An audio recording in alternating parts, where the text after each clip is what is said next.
जय जिनेन्द्र। आज के इस पावन अवसर पर सर्वप्रथम मैं हम सभी के प्रेरणा स्रोत पूज्य भुवन भानुसुरीश्वर जी महाराज साहब के चरणों में प्रणाम करता हूं। प्रशांत मूर्ति सुविशाल गच्छाधिपति पूज्य श्रीमद विजय राजेंद्र सुरीश्वर जी महाराज साहब,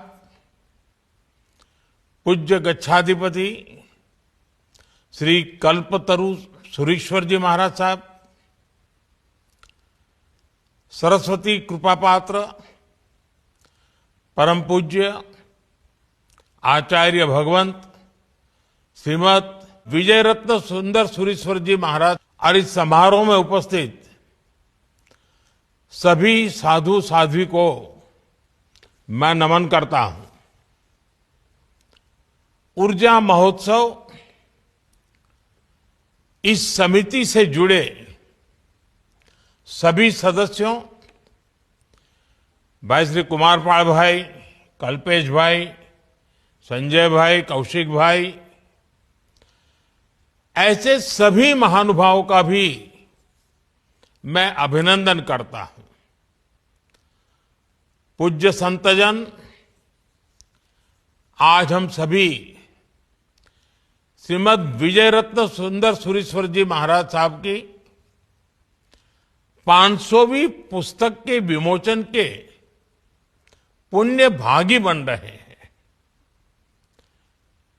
महाराज साहब ने ज्ञान को सिर्फ ग्रंथों तक सीमित नहीं रखा है, बल्कि जीवन में उतार कर दिखाया है, औरों को भी जीवन में उतारने के लिए प्रेरित किया है। उनका व्यक्तित्व संयम, सरलता और स्पष्टता का अद्भुत संगम है।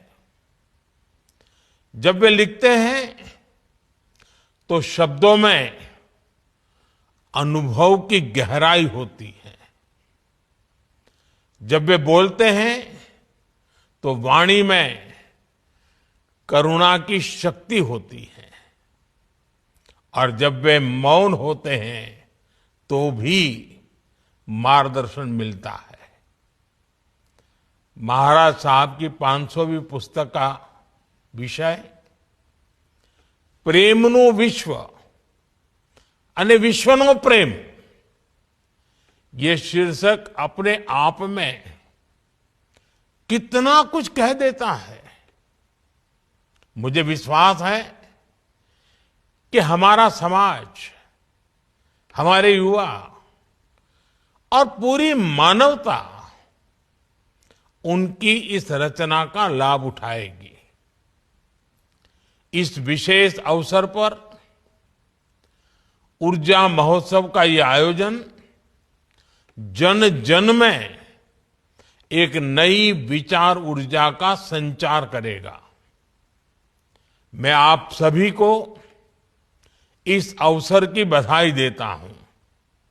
साथियों, महाराज साहब की 500 रचनाएं एक ऐसा विशाल सागर है जिसमें भांति भांति के विचार रत्न समाहित है। इन पुस्तकों में मानवता की तमाम समस्याओं के सहज और आध्यात्मिक समाधान उपलब्ध है। समय और परिस्थितियों के अनुसार जब जिसे जैसा मार्गदर्शन चाहिए, ये अलग अलग ग्रंथ उसके लिए प्रकाश पुंज का काम करेंगे। अहिंसा, अपरिग्रह और अनेकांत, प्रेम, सहिष्णुता और सद्भाव, हमारे तीर्थंकरों ने हमें जो शिक्षाएं दी है, हमारे पूर्व के आचार्यों ने हमें जो पाठ पढ़ाए हैं, उन सबको आधुनिक और सामयिक स्वरूप में हम इन रचनाओं में देख सकते हैं। खासकर आज जब दुनिया विभाजन और टकराव से जूझ रही है, तब प्रेमनु विश्व विश्वनु प्रेम एक ग्रंथ ही नहीं, ये एक मंत्र भी है। ये मंत्र हमें प्रेम की शक्ति का परिचय तो कराता ही है। जिस शांति और सद्भाव की तलाश में आज दुनिया परेशान है, ये मंत्र हमें उस तक पहुंचाने का रास्ता दिखाता है। साथियों, हमारे जैन दर्शन का सूत्र है परस्पर उपग्रहो जीवानाम, यानी हर जीवन दूसरे जीवन से जुड़ा है। जब हम इस सूत्र को समझते हैं तो हमारी दृष्टि व्यष्टि से हटकर समष्टि से जुड़ जाती है। हम व्यक्तिगत आकांक्षा से ऊपर उठकर समाज, राष्ट्र और मानवता के लक्ष्यों की ओर सोचने लगते हैं। इसी भावना के साथ मैं आपके बीच, आप सबको याद होगा, नवकार महामंत्र दिवस पर भी आया था। उस आयोजन में चारों फिरके एक साथ जुटे थे। उस ऐतिहासिक अवसर पर मैंने 9 आग्रह किए थे, 9 संकल्पों की बात की थी। आज का ये अवसर उन्हें फिर से दोहराने का भी है। पहला संकल्प, पानी बचाने का संकल्प। दूसरा संकल्प, एक पेड़ मां के नाम। तीसरा, स्वच्छता का मिशन। चौथा, वोकल फॉर लोकल। पांचवा, देश दर्शन। छठा, नेचुरल फार्मिंग को अपनाना। सातवां, हेल्दी लाइफस्टाइल को अपनाना। आठवां, योग और खेल को जीवन में लाना। नौवां, गरीबों की सहायता का संकल्प। साथियों, आज हमारा भारत विश्व के सबसे युवा देशों में से एक है। हमारी युवा शक्ति विकसित भारत का भी निर्माण कर रही है और अपनी सांस्कृतिक जड़ों को भी मजबूत बना रही है। इस बदलाव में महाराज साहब जैसे संतों का मार्गदर्शन, उनका साहित्य और उनके शब्द, और जो हमेशा हमेशा साधना से पुरस्कृत है, इनकी बहुत बड़ी भूमिका है।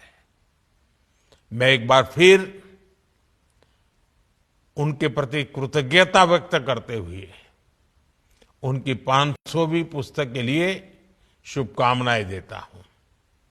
मुझे विश्वास है भारत की बौद्धिक, नैतिक और मानवीय यात्रा में उनके विचार निरंतर प्रकाश देते रहेंगे। मुझे आप सबसे क्षमा भी मांगनी है। मैं खुद आना चाहता था और बहुत पहले से कार्यक्रम भी बना था, लेकिन आप जानते हैं जो परिस्थितियां पैदा हुई उसके कारण मैं आप सबके दर्शन नहीं कर पा रहा हूं, आपके बीच नहीं आ पा रहा हूं। लेकिन ये महाराज साहब की कृपा है कि उन्होंने मेरी इस कठिनाई को समझा और वीडियो मैसेज के माध्यम से आपके दर्शन करने का, आपको मिलने का, आपसे बात करने का मुझे अवसर दिया। मैं इसके लिए भी महाराज साहब का बहुत आभारी हूं। जय जिनेन्द्र।